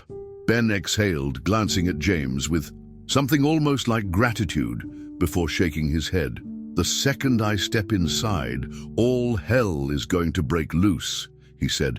"If you and Carter are waiting outside, you can take out anyone trying to run. But if I don't make it out, don't wait. Get Eleanor's story out. Make sure Kingsley doesn't. Walk away from this." James clenched his jaw, but didn't argue. He knew better. Ben wasn't asking for approval. He was telling them how this was going to play out. The drive to Kingsley's estate was quiet, tension thick enough to suffocate. Ben parked a safe distance away, scanning the perimeter. Carter hadn't exaggerated. The estate was locked down tighter than a military base. High fences, patrols, motion sensors. Kingsley had built himself a fortress. Ben smirked slightly. It wouldn't be enough. He moved quickly, slipping through the trees, sticking to the shadows as he approached the side of the property. He knew he had minutes at best before someone noticed him. He needed to be inside before that happened. He reached the fence, pulling a small device from his pocket and pressing it against the wiring. A faint hum, then a spark. The electricity cut off just long enough for him to climb over. As soon as his feet hit the ground, he was moving again. Inside the estate, Harper sat in the center of a cold, dark room, her hands bound behind her back. She wasn't scared, not in the way they wanted her to be. Kingsley had made a mistake bringing her here. He thought she was just a kid, someone who could be broken, but Harper had spent her whole life surviving. This wasn't any different. She had studied every guard that walked past, noted their routines, the way they carried themselves. Some were professionals, some were just hired muscle. All of them underestimated her. She was waiting for her moment, and she knew it was coming. When the first gunshot rang out in the distance, she didn't flinch. She just smiled. Kingsley had underestimated Ben too. Ben moved through the halls with practiced efficiency, taking down guards one by one before they could sound the alarm. He didn't stop to think, didn't stop to feel. This wasn't about vengeance. It wasn't about proving a point. It was about Harper, about getting her out, about making sure Kingsley never had the chance to do this to anyone else again. The estate was built to keep people out, but that also meant once he was inside, it was harder for them to escape. He needed to find her fast. Another guard stepped into the hall, raising his gun, but Ben was faster. 2 shots. The man dropped before he could react. Harper heard the chaos outside, the distant echoes of gunfire, and her heart pounded in anticipation. It was happening. She shifted in her chair, testing the restraints again. They weren't as tight as they should have been. Another mistake. She started working at the knots, moving carefully. If Ben was here, she had to be ready. She wouldn't let him risk everything just to find her. Sitting helplessly, the lock on the door clicked. She stopped moving. The door swung open, and for a split second she expected Kingsley. But then Ben was there, breathing hard, his gun still raised. His eyes locked onto her, and everything else fell away. "Let's go," he said. Harper grinned. "Took you long enough." Ben cut her restraints, pulling her to her feet. The alarms were blaring now. They had minutes, maybe less, before Kingsley's men swarmed the building. Ben handed her a small knife. "Stay close," he ordered. "And if you have to use this—" Harper rolled her eyes. "I know how to use—" "Oh, a knife, Ben?" He smirked. "Yeah, I bet you do." And then they ran. Ben moved through the smoke and chaos of the mansion with a singular focus: get to Harper. The corridors were littered with bodies, Kingsley's men taken down with brutal efficiency. He didn't have time for hesitation. Every second that passed was another second. Kingsley had control. Another second. Harper was trapped, another second closer to the moment Ben might be too late. His grip on the gun was steady as he turned a corner, pressing his back against the wall before peeking into the next room. 2 more guards, heavily armed, stationed near a locked door. That's where she is. He didn't think. He didn't breathe. He just moved. The first shot was clean, hitting the first guard in the chest before he even had time to react. The second man spun, raising his weapon, but Ben was faster. A second shot, straight through the skull. The body dropped before the sound of gunfire had even faded. Ben exhaled sharply, stepping over the corpses as he approached the door. He reached for the handle, but before he could twist it open, a voice rang out from the other side. "Come in, Whitmore," Kingsley called out, his tone almost amused. "I've been expecting you." Ben's grip on his gun tightened. Of course he has. He pushed the door open slowly, gun raised, ready for anything, but what he saw sent ice through his veins. Harper sat in the center of the room, bound to a chair with thick metal chains. Her face was bruised, a thin cut along her temple. but her eyes were sharp, unbroken, and behind her, Kingsley stood with a gun pressed against the side of her head. He smiled, a slow, infuriating smirk. "You really thought it would be that easy, didn't you?" he mused, tilting his head. "Killing a few of my men, storming into my home like some action hero. But you forgot one thing, Ben." He pressed the barrel of the gun harder against Harper's temple, making her wince. "I always win." Ben didn't hesitate. He stepped further into the room, keeping his gun trained on Kingsley, but his mind was already working through the possibilities. He could take the shot, but Kingsley's finger was already on the trigger. One twitch and Harper was gone. He needed an opening. He needed Kingsley to make a mistake. Harper locked eyes with him, barely shaking her head. She wasn't scared. She was waiting. She believed in him. "I won't let you down." Kingsley sighed, as if this whole thing was a minor inconvenience. "Let's end this, shall we? You drop your gun, I let the girl live. You try anything stupid, well, we both know how that ends." Ben didn't respond. He took a slow step forward. "You won't kill her," he said, voice low. Kingsley arched an eyebrow. "Oh? And why is that?" Ben smirked just slightly. "Because you need her." He watched as Kingsley's expression flickered, just for a second. A crack, a hesitation, and that was all Ben needed. He moved. It happened in a blur. Ben lunged, his hand grabbing Kingsley's wrist, twisting the gun away from Harper as he drove his fist into Kingsley's ribs. Kingsley grunted, staggering back, but he didn't let go of the gun. Instead, he fired. The shot rang out, deafening. Pain exploded through Ben's side, but he didn't stop. He couldn't. He slammed Kingsley into the wall, his grip tightening around the wrist holding the gun, forcing it away. Harper struggled against the chains, her face tight with frustration, but she couldn't break free. Kingsley snarled, shoving Ben back, and for the first time, the calm, collected mask he always wore shattered. "You don't know when to quit, do you?" he spat, raising the gun. Again, but this time Ben was faster. He knocked Kingsley's arm aside, the shot missing its target. The gun slipped from Kingsley's grip, skidding across the floor. Ben didn't hesitate. He moved first. He grabbed the fallen gun, his breath ragged, his body screaming from the pain of the gunshot. Wound. But it didn't matter.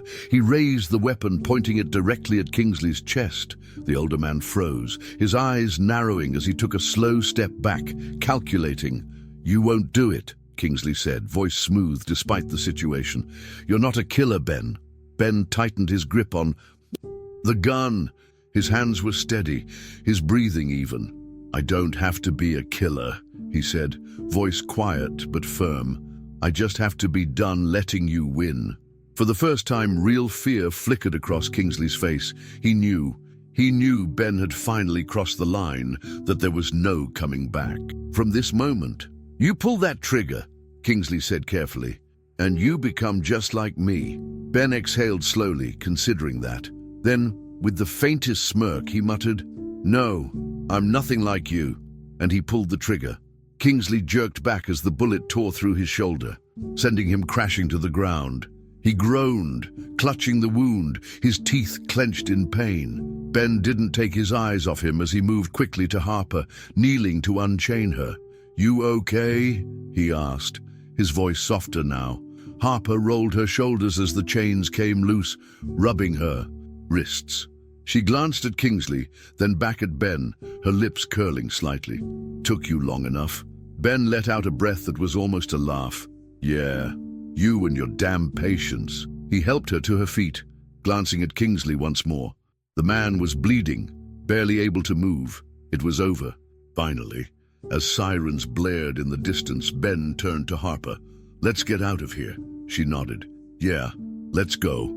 The flashing lights bathed the crumbling mansion in an eerie glow as the wail of sirens filled the night. Ben stood with his back straight, despite the pain radiating from his side, his fingers still wrapped tightly around the gun. The weight of the moment pressed down on him, heavier than any wound. It was over. After everything, after running, after fighting, after losing so much, Kingsley was finally in handcuffs, his expensive suit stained with his own blood, his carefully curated world crumbling around him. Officers moved in swiftly, their commands sharp, their weapons drawn. Kingsley didn't resist. He didn't need to. His power had never come from brute force. It had come from control, from the belief that he was untouchable. But that belief had shattered tonight. Harper stood just a few feet away, her small frame rigid, fists clenched at her sides. She didn't look away, didn't blink Kingsley was forced to his knees. She had spent years running from ghosts, from a past she barely understood, from a truth that had been buried deeper than she had ever realized. But she wasn't running anymore. Kingsley turned his head slightly, his eyes locking onto hers. Even now, bleeding. Defeated, he held on to that twisted arrogance, the belief that he had the final word. His lips curled into a mockery of a smirk as he murmured, "You never should have been born." The words should have cut, should have reopened wounds Harper had spent her whole life trying to close. But instead, she inhaled slowly, squared her shoulders, and met his gaze with something colder, something stronger. "But I was," she said simply. "And I won." Kingsley's expression flickered just for a second, and Ben saw it. The first true crack in the man's armor. The realization that for once, he wasn't in control. That this wasn't another mess he could pay to disappear. The officers hauled him to his feet, shoving him toward the waiting squad cars, but Harper didn't turn away. She stood there, watching him go, unflinching, as if ensuring that this time, this moment, was real. Ben exhaled, forcing himself to step closer to her, placing a steadying hand on her shoulder. "It's done," he said, voice quiet but firm. Harper didn't answer at first. She just watched as Kingsley was shoved into the back of a police car, the door slamming shut with finality. Then slowly she let out a breath. "Yeah," she murmured. "It is." Across the city, Eleanor's article had already gone live. Within minutes it had exploded. Every news outlet, every social media platform, every network that had ever spoken Kingsley's name was running with the story. The fall of Warren Kingsley, corruption, murder, and the empire of lies. The evidence was overwhelming. Offshore accounts, illegal deals, recorded conversations proving his direct involvement in Harper Sullivan's disappearance, in bribing officials, in controlling the system like a personal chessboard. Every piece they had gathered, every name he had tried to erase. It was all there, exposed in a way even Kingsley's allies couldn't spin. His empire, built on fear and silence, was collapsing in real time. James stood a few feet away, his phone in hand as he scrolled through the flood of responses. "They're eating him alive," he muttered, shaking his head. "Every senator, every businessman who ever shook his hand is scrambling to distance themselves. He's done." Ben nodded, but he didn't feel satisfaction. Not yet. It wasn't real until he saw Kingsley locked away for good, until he knew for certain that Harper would never have to look over her shoulder again. He turned back to her, watching as she stared at the police cars, her expression unreadable. "You okay?" he asked. Harper didn't answer right away. She took a moment, as if testing the words before speaking. "I don't know," she admitted finally. "I thought I'd feel different." She glanced up at him, something hesitant in her gaze. "Lighter, happier, but all I feel is tired." Ben exhaled, understanding too well. "That's because it's not over," he said. "Not really. You don't just walk away from something like this and pretend it never happened." Harper nodded, looking down at her hand. "I don't even know what happens now." Ben hesitated, then crouched slightly so they were eye level. "Now," he said, "now you get to decide." He studied her carefully, seeing the weight of years she shouldn't have had to carry, the sharp edges of a kid who had been forced to grow up too fast. No more running, no more hiding. Whatever happens next, it's yours to choose. Harper stared at him for a long moment before something shifted in her expression. The weight was still there, but for the first time there was something else too. Possibility. The night stretched on, The police, processing the scene, reporters already swarming outside the gates, cameras flashing like vultures, circling the end of an era. But Ben didn't care about any of that. He didn't care about the headlines, the fallout, the chaos that was still unraveling. He cared about the girl standing beside him, the one who had been hunted, silenced, erased, and had still survived. He cared about the fact that, for the first time in years, Kingsley was the one behind bars. He cared that maybe, just maybe, they had finally won. Harper let out a slow breath, rubbing her temple before glancing at him. "So," she said. "Now what?" Ben smirked slightly, tilting his head. "Guess we find out."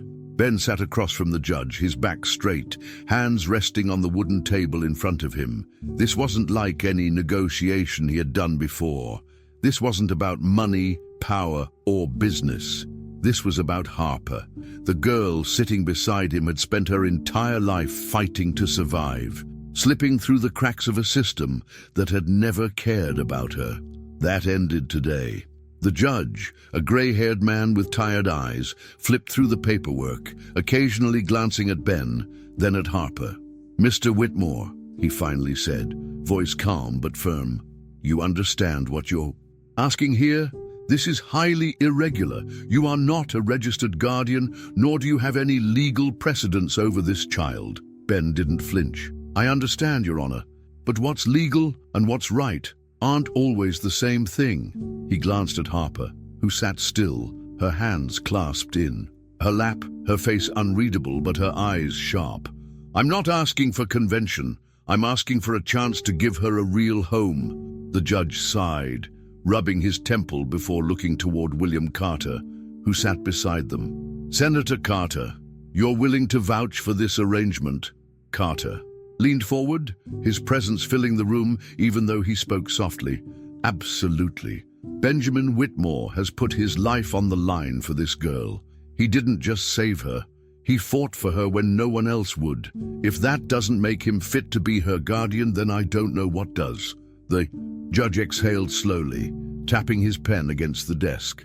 He knew this wasn't just another case. This wasn't about a child in need of a home and a willing guardian. This was about politics, power, and the aftermath of Kingsley's downfall. He had seen the news, had read Eleanor Vaughan's articles, had watched the empire of one of the most untouchable men in the country come crashing down. And at the center of it all was Harper Sullivan, a girl who should have disappeared into the system long ago, but instead had survived. He turned to her. "Miss Sullivan, do you want this?" Harper didn't hesitate. "Yes." Her voice was clear, steady. "I do." The judge studied her carefully, as if searching for doubt, but found none. With a slow nod, he picked up his pen and signed the papers. The courtroom was quiet as the final signature was placed on the document that made it official. "Custody of Harper Sullivan is granted to Benjamin Whitmore," the judge announced, placing the pen down. For a moment, Ben didn't move. He just let the words settle, let the reality of it sink in. He had spent his life chasing things that never mattered, building an empire that had left him empty. But this mattered. He turned to Harper, but she was already looking at him, her expression unreadable. "That's it?" she asked, voice almost hesitant. Ben nodded. "That's it." She blinked, processing, then nodded slowly. "Okay." It wasn't a dramatic reaction. No tears, no sigh of relief, no visible shift, but Ben understood. She had spent too long waiting for something to go wrong. It would take time for her to believe this was real. The drive home was quiet, but not tense. Harper sat in the passenger seat, her fingers tracing idle patterns on the window. Ben kept glancing at her, waiting for her to say something, but she didn't. Not until they pulled into the driveway, the house standing in front of them, waiting. She stepped out, staring up at it. It wasn't a mansion. It wasn't the cold, sterile luxury she had seen in Kingsley's world. It was a home, her home. She walked up the steps slowly, pausing before the door. Ben unlocked it, stepping aside so she could enter first. She hesitated, then took a step inside, her eyes scanning the space as if memorizing it. She walked through the living room, past the kitchen to the hallway where the bedrooms were. When she stopped, Ben finally spoke. "You okay?" She turned to him, her fingers gripping the strap of her backpack. "I don't know." Ben nodded, stepping further inside, leaning against the wall. "That's okay. You don't have to know yet." She studied him for a long moment, as if trying to decide whether to believe him. Then, slowly, she exhaled. "You think my mom would be proud?" Her voice was quiet, but it held weight. Ben felt something tighten in his chest. He stepped closer, his voice softer now. "I know she would." Harper looked down, her fingers brushing against the fabric of her hoodie, as if grounding herself. "Yeah," she murmured. "Me too." She didn't cry. She didn't break down. But something in her posture shifted, something in her expression softened. Ben didn't push. He just stood there, solid, steady, home. The house settled into something different that night. Not in a dramatic way, not in some grand declaration, but in the little things. The way Harper left her backpack by the stairs instead of keeping it close. The way she walked barefoot across the floor without flinching, as if testing the space beneath her feet. The way she leaned against the kitchen counter as Ben made dinner, watching, instead of keeping her distance. It was subtle, slow, but it was real. As they sat at the table, eating in silence, she finally spoke. "So," she said, glancing at him. "What now?" Ben smirked slightly, leaning back. "That's up to you." She raised an eyebrow. "I get to decide." He nodded. "Yeah. No. More running, no more hiding. You get to decide what happens next." Harper considered that, her fork tapping lightly against the edge of her plate. Then finally she nodded. "Okay." Later that night, as Ben cleaned up, he found Harper in the living room, curled up in the armchair with a book in her lap. She wasn't reading, just holding it, staring at the pages. He leaned against the doorway, watching her. "You're allowed to sleep, you know." She smirked slightly. "I know." But she didn't move. She just stayed there, her fingers tracing the edges of the book. Ben didn't push. He just nodded, turning off the last of the kitchen lights before heading toward his room. Before he could leave, her voice stopped him. "Hey, Ben." He turned back. Harper looked at him, her expression unreadable, but her voice quieter now. "Thanks." She didn't elaborate. She didn't need to. Ben just nodded. "Any time, kid." And for the first time, she believed it. Ben never thought he would live a life like this. For years, his world had been about power, wealth, and control, always playing the game, always staying one step ahead. But now, instead of boardrooms and ruthless negotiations, his days were filled with things he never imagined himself caring about. School drop-offs, late-night study sessions, grocery lists, and the simple, quiet moments of routine. He had spent so long chasing things that never mattered, only to find himself here, standing in the doorway of a small but warm house, watching Harper sit at the dining table, a textbook open in front of her, muttering formulas under her breath as she chewed the end of a pen. It was a sight so normal that it almost felt surreal, and yet it was real. She was real. They both were. Harper tapped her fingers against the pages, brows furrowed in frustration. "This is stupid," she muttered. "When am I ever gonna need to know how to find the hypotenuse of a damn triangle?" Ben smirked as he leaned against the counter, arms crossed. "You planning on becoming an architect?" She shot him a glare. "No." "Then yeah, it's probably useless." He shrugged. "But you're still gonna learn it." Harper groaned, dropping her head onto the book. "Why?" Ben pushed off the counter, walking toward the table before pulling out a chair. He sat down beside her, flipping through the textbook. "Because it's not about the math," he said. "It's about proving to yourself that you can do hard things, even the ones that seem pointless." She rolled her eyes but didn't argue, because they both knew she had already done harder things than most people would in a lifetime. The months that had passed since Kingsley's fall had been a slow process of healing, of rebuilding. It hadn't been easy. Harper had spent so long in survival mode that letting herself feel safe had been a challenge. There were still nights when she woke up startled, when she paced the house in the dark before reminding herself that she wasn't trapped anymore, that she wasn't running, that she had a place to return to. And He was learning too. Learning how to be more than just a man who had once thrived on corruption and self-interest. Learning how to be patient, how to listen, how to let himself care. There were moments when he still felt like he was pretending, like he was walking in someone else's shoes, but then Harper would smirk at him in that knowing way of hers, or roll her eyes at one of his bad jokes, or, on rare occasions, lean against him when she was too tired to keep up her usual guarded walls. And he'd realize this wasn't pretending, this was living. One afternoon, as they sat outside on the porch, Harper closed her book with a sigh and looked up at him. "So," she said, stretching out her legs, "I was thinking." Ben raised an eyebrow. "That's dangerous." She ignored him. "I want to go to college." Ben blinked, taken slightly off guard.